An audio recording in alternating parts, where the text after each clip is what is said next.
আসসালামু আলাইকুম রহমতুল্লাহ। সুপ্রিয় ভালোবাসার বাংলাদেশ সহ তামাম দুনিয়ার বাংলা ভাষাভাষী প্রাণপ্রিয় ভাই বোনেরা, বাংলাদেশে 12 ফেব্রুয়ারি ত্রয়োদশ জাতীয় সংসদ নির্বাচন অনুষ্ঠিত হতে যাচ্ছে। এই নির্বাচন অবাধ ও সুষ্ঠু করার লক্ষ্যে দল মত নির্বিশেষে সবাই মিলে আমরা হায়ের পক্ষে ভোট দিব। সৎ ও যোগ্য লোক, দুর্নীতিমুক্ত, চাঁদামুক্ত, সন্ত্রাসমুক্ত,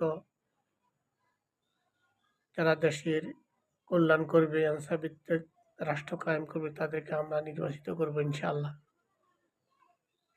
তাই সবার প্রতি বিনীত অনুরোধ, সোনার বাংলাকে সোনার বাংলা হিসাবে গড়ে তুলতে হলে সৎ ও যোগ্য লোকে ভোট দিতে হবে, হায়ের পক্ষে ভোট দিতে হবে।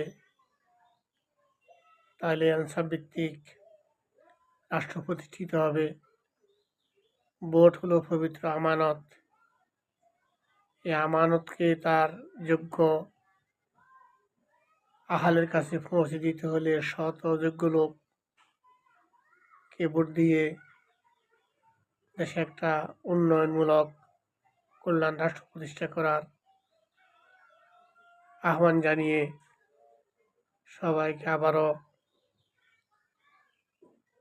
ধন্যবাদ জানিয়ে শেষ করছি। ওমা তৌফিক ইল্লা বিল্লাহ। আসসালামু আলাইকুম রহমতুল্লাহ।